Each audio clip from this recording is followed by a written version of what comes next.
AP intelligence విభాగం chief AB వెంకటేశ్వరరావును తప్పించాలని కేంద్ర ఎన్నికల కమిషన్ ఇచ్చిన ఆదేశాలను ఏపీ ప్రభుత్వం తుంగలో తొక్కింది. ఆయన్ను ఐబీ చీఫ్గా తప్పించి డీజీపీ కార్యాలయానికి అటాచ్ చేస్తున్నట్లు మంగళవారం జీవో ఇచ్చినటువంటి ప్రభుత్వం మరునాడే ఆ జీవోను రద్దు చేసింది. ఈ మేరకు బుధవారం జీవో నెంబర్ 720 జారీ చేసింది.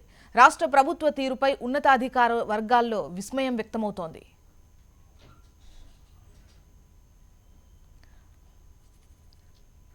దీనికి సంబంధించి అప్డేట్ అందించేందుకు సాయి సిద్ధంగా ఉన్నారు.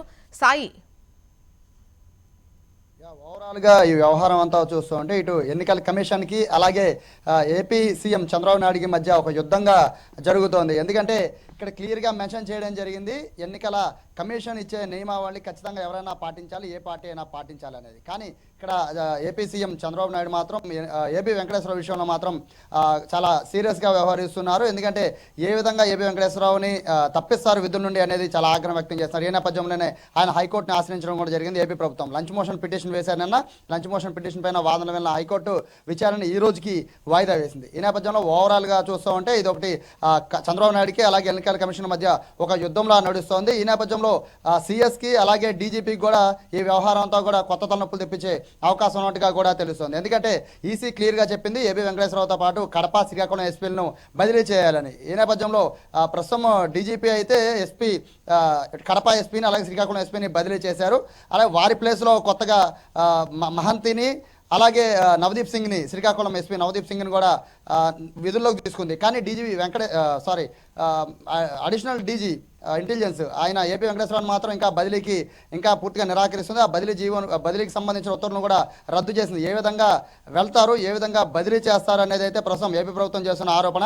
ఏమాత్రం ఈసీకి సంబంధం లేదు, ఇంటెలిజెన్స్ విభాగంలో వేలు పెట్టడానికి కేవలం ఎన్నికల్లో విధుల్లో ఉండే పోలీసులు మాత్రమే బదిలీ చేసే అధికారం ఎన్నికల కమిషన్కి ఉంటుందనేది ఏపీ ప్రభుత్వం చేస్తున్న వాదన. ఈ నేపథ్యంలో ఇంటెలిజెన్స్ విభాగం అనేది సాయి ఆల్రెడీ అంటే నిన్న ద్వివేది చూసుకున్నట్లయితే దీనికి సంబంధించి ఒక క్లారిటీ ఇవ్వడం జరిగింది. అంటే క్వశ్చన్ చేశారు, అంటే ఇంటెలిజెన్స్ విభాగం లేకుండా ఎలా పోలీస్ శాఖ ఖచ్చితంగా ఏ విధంగా అటాచ్ అవ్వకుండా ఉంటుంది, ఎలా ఉండరు అందులో అని చెప్పేసి కూడా ప్రశ్నించారు. అది లేకుండా అసలు పోలీస్ విభాగం ఎలా వర్క్ చేస్తుంది అని చెప్పి కూడా ప్రశ్నించడం జరిగింది.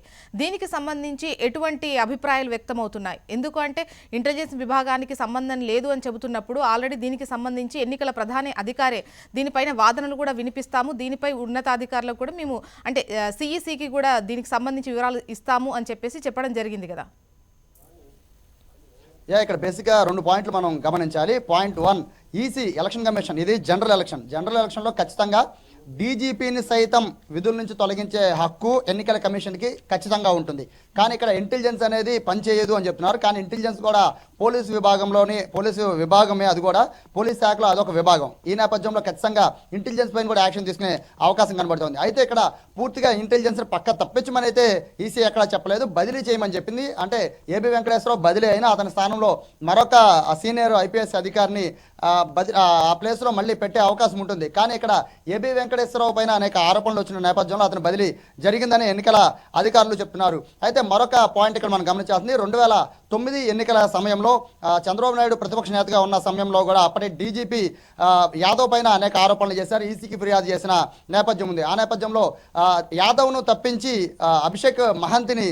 అభిషేక్ని అక్కడ ఆ రోజు సీనియర్ ఐపీఎస్ అధికారి ఆయన్ని డీజీపీగా నియమించింది ఎన్నికల కమిషన్. దాన్ని బేస్ చేసుకుని ఇప్పుడు వైసీపీ నేతలు ఆరోపణలు చేస్తున్నారు. డీజీపీని తొలగించాలని 2009లో మీరు ఎలా ఉత్తర్వులు ఇచ్చారు, ఇప్పుడు అదే ఉత్తర్వులు మీరే బేఖాతరు చేస్తున్నారు అనేది వైసీపీ నేతలు చేస్తున్న ఆరోపణ. డీజీపీ మార్చగాలేంది కేవలం ఇంటెలిజెన్స్కి సంబంధించిన డీజీని మారిస్తే తప్పేంటి అనేది వైసీపీ నేతలు చేసిన ఆరోపణ. అప్పటికి సంబంధించిన జీవో రాజశేఖర రెడ్డి ఇచ్చిన జీవో, అంటే అప్పటి యాదవ్ను తప్పించిన జీవోని అలాగే ఇప్పుడు ఏపీ ప్రభుత్వం ఇస్తున్న జీవో రెండింటినీ కూడా ఇప్పుడు హైకోర్టు ముందుకు కూడా వైసీపీ తీసుకెళ్లే యోచనలో ఉన్నట్టుగా కూడా తెలుస్తుంది. మరోవైపు హైకోర్టులో వాదనలు జరుగుతున్న నేపథ్యంలో ఏం జరగబోతోంది, ఈసీ తీసుకున్న నిర్ణయం కరెక్టా లేదా ఏపీ ప్రభుత్వం చెప్తున్న వాదన కరెక్టా అనేది ఇప్పుడు 11 గంటలకి హైకోర్టు దీనిపైన విచారణ జరుగుతున్న నేపథ్యంలో 2 వర్గాల మధ్య అంటే ఇటు వైసీపీతో పాటు ఇటు టీడీపీ కూడా ఎదురు చూస్తుంది హైకోర్టు ఏం చెప్పబోతోంది అనేది. మరోవైపు ఎన్నికల అధికారులు స్పష్టంగా చెప్తున్నారు, ఇంటెలిజెన్సే కాదు పోలీసే కాదు ఎన్నికలకి సంబంధం ఉన్న ఏ అధికారినైనా తొలగించే అధికారం ఎన్నికల సంఘానికి ఉంటుంది. అది పార్టీలైనా కానీ ప్రభుత్వం అయినా కానీ ఏదైనా కూడా ఎన్నికల నియమావళి ఖచ్చితంగా కట్టుబడి ఉండాలి అనేది ఎలక్షన్ కమిషన్ చెప్తున్న మాట. కానీ చంద్రబాబు నాయుడు మాత్రం దీన్ని పూర్తిగా తప్పుపడుతున్నారు. ఎన్నికల కమిషనే తన విధుల్ని పూర్తిగా విస్మరిస్తోంది అని ఆయన ఆరోపిస్తున్నారు. ఏమాత్రం సంబంధం లేదు, ఎన్నికలకి ఇంటెలిజెన్స్ సంబంధం లేదని చెప్తున్నారు. నిఘా అంతా కూడా శాంతి భద్రతల నేపథ్యంలో అలాగే సీఎం సెక్యూరిటీ నేపథ్యంలో కూడా ఇంటెలిజెన్స్ పనిచేస్తుంది కాబట్టి దానికి ఎలక్షన్కి సంబంధం లేదు అని చెప్తున్నారు. కానీ ఆ ఇంటెలిజెన్స్ అనేది కూడా పోలీసు శాఖలోని ఒక విభాగం మాత్రమే అనేది కూడా సిఎస్ చెప్తున్న మాట. అలాగే చీఫ్ ఎలక్షన్ కమిషన్ కూడా అదే మాట చెప్తోంది. పూర్తిగా ఎవరైనా తొలగించే రైట్ మాకుందని చెప్తోంది. కేవలం 24 గంటల వ్యవధిలోనే, అంటే వైసీపీ ఇచ్చిన ఫిర్యాదు 24 గంటల వ్యవధిలోనే ఎలా తొలగిస్తారని చెప్పి వాళ్ళు చేసిన ఆరోపణ. ఓవరాల్గా చూస్తుంటే ఈ రోజు మధ్యాహ్నానికి ఒక క్లారిటీ వచ్చే అవకాశం ఉంది. హైకోర్టు వాయిదా వేస్తుందా లేదా ఈ కేసుకి సంబంధించి ఏ పక్షానికి సపోర్ట్గా తీర్పిస్తుంది అనేది వేచి చూడాలి. Okay, right Sai, thank you. Update కోసం మళ్ళీ సంప్రదిస్తాం. ఇక వైసీపీ